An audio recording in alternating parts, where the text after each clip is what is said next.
Hello everyone and welcome to SplitSecond, episode 100, 27 months of weekly content and here we are. What a crazy trip, we hope you are enjoying it as much as we are. For this episode we thought about bringing something different. We had our fans and supporters submit some custom created commanders for us to choose and play. Rodrigo brought a submission from Demented Kirby from the Commander's Tavern and art by Sakimi-chan. The name of the card is Rodrigo, Master of Whispers, and is a spicy one. David is on a submission from Ellef Cruz, art by Monica Palos and Gerald Parrell from 6 More Vodka Studio. The name of the card is Ellef Tireless Proctor, and it's another combo deck. Hélder picked up a submission from Ellef Cruz, art by Ryan Von Dongen. Their name is Naczyk Feral Fury, and being Hélder picking it up, you know there's a lot of ATBs and LTB triggers, right? Finally, Baal brought a card from our patron Heated Chill, art by Viktor Titov reused from another card, and it's a combo hungry one. Tarde Warrior Adept. Rodrigo is going first because he says so, as you can now read the card, which was actually created before Rodrigo joined us here at SplitSecond, being just a funny coincidence. He picked up these 3 conspiracies: power play, that's why he is going first; backup plan, which allows him to draw an additional hand of 7 cards and choose one of the hands to keep; and Sovereign's Realm is a juicy one, allowing his deck to contain no basic lands but reducing his starting hand size to 5. And he can exile cards from his hand to play basic lands from outside of the game, and they can add 1 mana of any color. He drew 5 cards and then 7 separately, and he kept his backup plan hand with a Ponder for card selection, Gitaxian Probe, Dispel, Tail's End and Dovin's Veto for interaction, Cyclonic Rift for removal, and Dimir Infiltrator to tutor for something or serve as a land drop. David's commander can combo off with a few single cards, and he mulliganed once and found quite a fast hand with a City of Brass and Verdant Catacombs for lands, paired with a Sol Ring and Talisman of Progress for ramp, with a Swan Song for interaction and a Mystical Tutor to perhaps find a wheel to refill after dumping everything. Counterbalance is a great semi-stacks control piece to have at hand. Hélder's commander, Naczyk Feral Fury, is not a food chain commander, but does similar stuff, as Hélder has some combos for infinite landfall. He was, however, unfortunate to have to mulligan down to 6, not wanting to go lower, with a single Rejuvenating Springs for lands. Arbor Elf unfortunately can't untap the springs, but Wild Growth helps out ramp-wise. Neoform can find some combo pieces like Walking Atlas, while Force of Will and Negation might slow down his opponent's threats. He sent the 1000 Year Elixir to the bottom. Now here we have our last unknown commander, Tarde Warrior Adept, which screams infinite tokens and attack for lethal all over, but despite this, Baal added no anthem effects and focused his deck on coming off with other ways.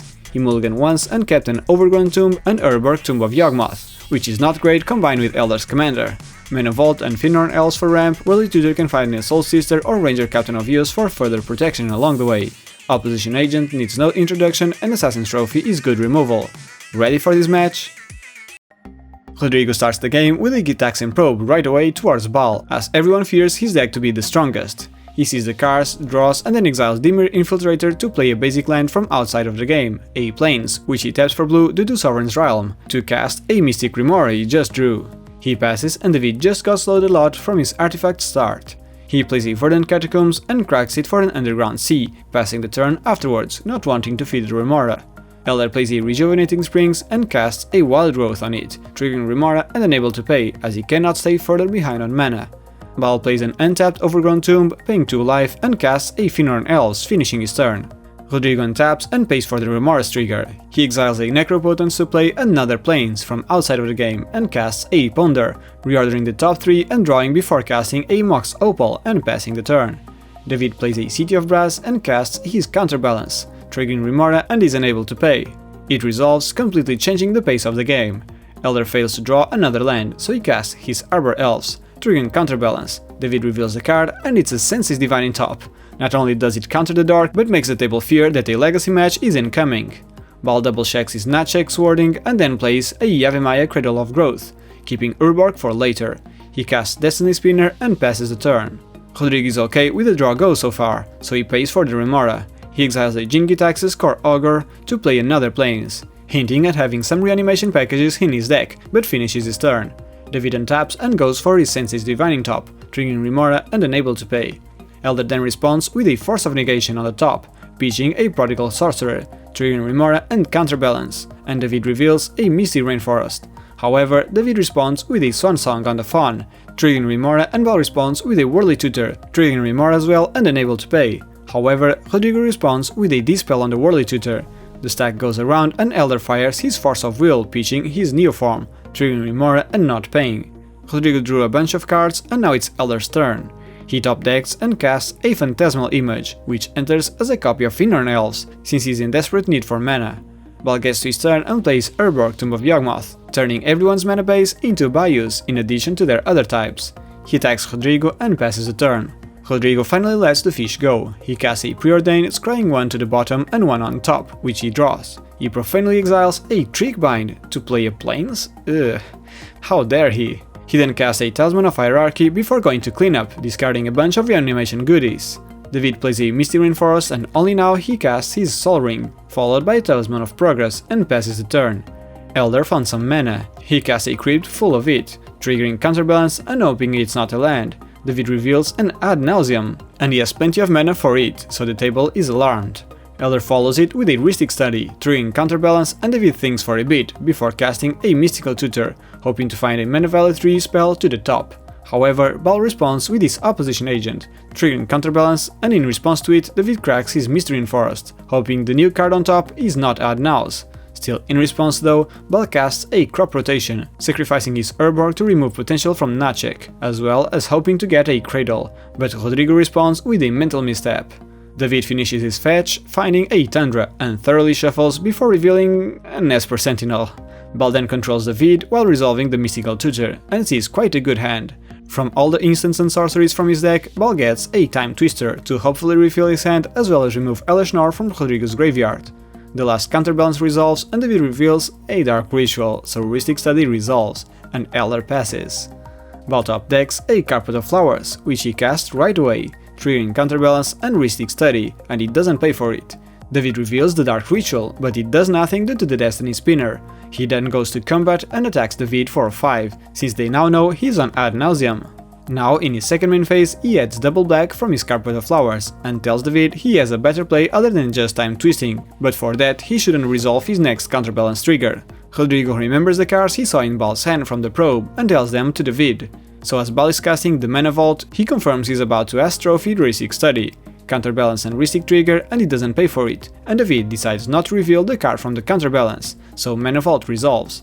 Then Baal casts his last card in hand, Assassin's Trophy, targeting Rhystic Study since math was done earlier and David cannot go for an ISO-Rev win with the current artifacts.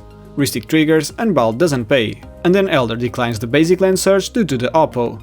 Baal then casts the Time Twister and Rodrigo probes David's feelings for the Opposition Agent, and it appears he's not his type, so Rodrigo fires a Swords to Plowshares on the agent, triggering Counterbalance, and David decides not to reveal the Dark Ritual, effectively exiling the agent for good. If that wasn't enough, he still casts a Path to Exile on Destiny Spinner, and once again David declines the Counterbalance trigger, and Baal searches for a basic Plains, before the Twister finally resolves. Baal then plays a Marsh Flats and cracks it for a Scrub land, which also taps for green, and he casts an Avacyn's Pilgrim, triggering Counterbalance, but David decides not to reveal to avoid free information for Rodrigo's next turn. Baal passes and Rodrigo gets to his turn, starting by casting a Preordain, triggering Counterbalance, which reveals a Necropotence. He scries both to the top before drawing. He casts a Mana Crypt and follows it with a Sol Ring. If that wasn't enough mana, he still casts a Talisman of Dominance. He then casts a Jace Vryn's Prodigy, and to much of the table's surprise, he exiles the Serra Ascendant to play a basic Plains, finishing his turn. On his end step still, Hélder casts a free Force of Vigor, pitching a Llanowar Elves and targeting Counterbalance and Carpet of Flowers. David then gets to his turn and plays a Polluted Delta, which he cracks for a Scrubland. He then casts Necropotence to test the waters, and does draw Rodrigo's interaction, a Dovin's Veto. He notices mistapped his lands and fixes it, don't worry. Then he follows it with a Smothering Tithe, which is a one-card combo with his commander. If he manages to silence the board, each time he activates his commander's first ability, he may get 3 treasures from his opponents, unless they manage to pay for the drawn cards, which would be enough mana to activate again and again, and counting the card on top as at least mana value of 1 or higher, it will ping his opponents to death. We're back to Hélder's turn and he loses the Crypt roll. He draws and doesn't pay for the Tithe trigger. He got no lands from the Time Twister, but got his Rhystic Study back, so he casts a Destiny Spinner, and with their safety on the board, he casts the Rhystic Study before passing the turn. Baal draws and takes 1 from the vault, and Smothering Tithe triggers and he doesn't pay. The table fears David could have a Silence or Abolisher and go for a win next turn. Baal plays a Bountiful Promenade, and without good options, he casts a Timna, triggering Rhystic and not paying, hoping Hélder finds answers. which also triggers David's Tithe for another treasure. He then attacks David with Finhorn Elves, and on his second main phase, Timna triggers and he pays 1 to draw a card, triggering Tithe and not paying as he finishes his turn. Rodrigo rolls and loses the Crypt roll. He draws and the Tithe triggers, but after counting his 12 mana, he doesn't pay for it. He had mentioned the turn before that he could have something, and the table is apprehensive. He casts Spellseeker, triggering Rhystic and not paying, and then Tithe triggers for another rock. Seeker enters play and he searches for a Demonic Tutor, which he proceeds to cast right away. Rhystic triggers and he pays for it this time. He searches for a Balustrade Spy, which he casts, triggering Rhystic and not paying, and David gets another treasure. The Spy enters play and triggers, targeting him to reveal cards from the top of his deck until he reveals a land card, which he has none, so he mills himself completely, triggering his Narcomoeba to enter the battlefield. After this, he proceeds to flashback Dread Return, sacrificing 3 creatures and targeting his Thassa's Oracle in the yard to return to play. Rhystic triggers and he doesn't pay, hinting at having protection. Hélder draws but finds no answers, and David gets 1 more treasure. The table seems to be reaching its final destination, so Baal casts a Whirly Tutor, triggering Rhystic and not paying. Hélder draws and David gets another treasure. Baal searches for a Soul Warden to the top, and then still casts an Autumn's Veil to trigger Rhystic, hoping Hélder draws something, but he doesn't. David gets 1 more treasure and Dead Return resolves, returning Thassa's Oracle to the battlefield, triggering and winning the game. GG. After this game, we decided to play another one. This time, Rodrigo is still the first one starting. It's a conspiracy. He didn't mulligan, keeping his backup plan of 7 cards. Serra Ascendant on turn 1 is a strong one. Enlightened Tutor can find him draw engines or reanimation enchantments, for stuff like that Razakath. Cold Steel Heart is not the best rock, but with 30 would-be land slots to fill, it's when it fits well into. Mana Drain for interaction, Windfall to refill, and Diabolic Intent to find these game-winning pieces. The rest of the table was randomized and Baal is going second this time, having mulligan once and keeping a command tower and a swamp for lands. Bosejo is, and it is not land most of the time. Chrome Mox and Birds of Paradise for ramp, Enlightened Tutor to probably find a combo piece like Earthcraft or Phyrexian Altar, and Anointed Procession as another combo piece. David mulligan once and found a Flooded Strand, Watery Grave and Polluted Delta for lands, Mox Opal and Arcane Signet for ramp, with Wishclaw Talisman to pivot its game plan. Dothy Voidwalker is great against Rodrigo, will he be able to protect him? Last, as he has become used to, Hélder also mulliganed once and found a Polluted Delta, Scalding Tarn and Urborg Tomb of Yawgmoth for lands, Birds of Paradise for ramp, Wim of Volrath is some spice to change Urborg's text into islands and draw his whole deck. Solves the equation to find him some interaction and Force of Vigor for removal. Ready for round 2? Rodrigo starts the game by exiling a Razakath from his hand and playing a Plains, with which he casts a Serra Ascendant, finishing his turn. Baal draws, plays a Command Tower and casts a Birds of Paradise. He ponders on his Chrome Mox, but he has nothing great to pitch to it, so he passes. David draws, plays a Polluted Delta and casts his Mox Opal, passing afterwards.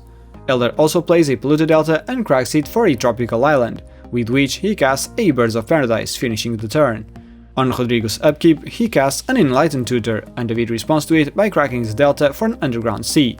Rodrigo finds a Mana Crypt and casts it. He exiles a Diabolic Intent to play a Plains from outside of the game, following it with his master plan, Windfall. Baal cries about not casting his Mox, and David responds with a Mystical Tutor. After some thinking, he's good with a Demonic Tutor, to maintain his options open. Everyone discards and draws 6 new cards. Rodrigo then attacks David for 6 in the air because of a possible ad nauseam and passes. You might be wondering that Baal's commander also abuses his life, but he had mentioned it's more of a combo deck, and he only needs to pay 3 life to win. Baal plays a Mana Confluence and casts a top-decked Carpet of Flowers. Rodrigo mentions he's packed with interaction, but that resolves. He goes to his second main phase and adds 1 pink mana with his Carpet of Flowers to cast an Eternal Witness, entering and triggering. He returns his Enlightened Tutor to his hand, finishing the turn. David simply plays a Command Tower and passes. Hélder plays a Rejuvenating Springs and casts a Sakura Tribe Scout, also passing. Rodrigo untaps and rolls for the Crypt, winning it. He exiles Plea of Power to play a Plains and casts his commander, unsuspiciously setting up to win with his Dread Return. Rodrigo the creature enters and Rodrigo the player becomes the Monarch. He then attacks Baal with Ascendant and proceeds to his end step, triggering Monarch to draw a card and passing. Baal ponders on his Enlightened Tutor in his upkeep but saves it for later, and laughs at his top deck, even showing it to the others. He adds 1 white with the Carpet and casts the drawn Serra Ascendant. He then plays a Bayou and after some thinking he casts a Finale of Devastation x=1, searching for a Soul's Attendant, leaving mana open for his tutor and maybe attempt to win in his next turn. David draws, plays a mana confluence and casts his demonic tutor. However, Rodrigo responds with the Force of Negation, pitching a delay, considering Fawn is a restricted spell. David sadly passes with some interaction still up. Hélder plays an Ancient Tomb and activates his Sakura Tribe Scout to put a Boseiju into play. This way he can cast his commander, Naczyk Feral Fury, saving Urborg and Whim for his next surprise turn. We're back to Rodrigo and he wins the crit roll. He goes ahead with the Demonic Tutor and searches for Balustrade Spy to his hand. He exiles a Muddle Mixture to play a Plains from outside of the game, and casts the Balustrade Spy, entering and triggering targeting him, and in response to the trigger, David fires a Silence. However, to their dismay, Rodrigo still had a Pact of Negation at hand, securing the win. Balustrade mills his entire deck, returning Narcomoeba to play, and then he flashbacks Dread Return, sacrificing 3 creatures to return Thassa's Oracle back to play, triggering and winning the game. GG. Thank you for joining us for today's match, everyone. The conspiracies created a subtle great impact in this match, and having access to 99 good cards boosts your deck building possibilities. Counterbalance and heuristic studies played a major role in the first game's interaction, but the sheer power of Oops All Spells caught everyone by surprise. We'd like to start the credits by thanking our current patrons, and especially Izanagi, TJ Rapp, Mike Purr, Aajimo, Drunken House Cat, V, RJ, Heated Shield, Pina, Ricardo, Dragonstake, Katerina, Michael Bowen, Super Scaldi, Dog, Wyatt and Wicked, our stack breakers, as well as all other supporters of the show. A special thank you, and let us toast to another 100 great episodes ahead of us. If you want to support us, you can do so by liking this video, subscribing or by becoming a patron yourself. If you want to go through other Commander adventures, click one of the videos on the right. If you want to talk with us about our games or other EDH related matters, join us on Discord. Join us again next week for a new set of Commanders and more decisive plays. See you all then.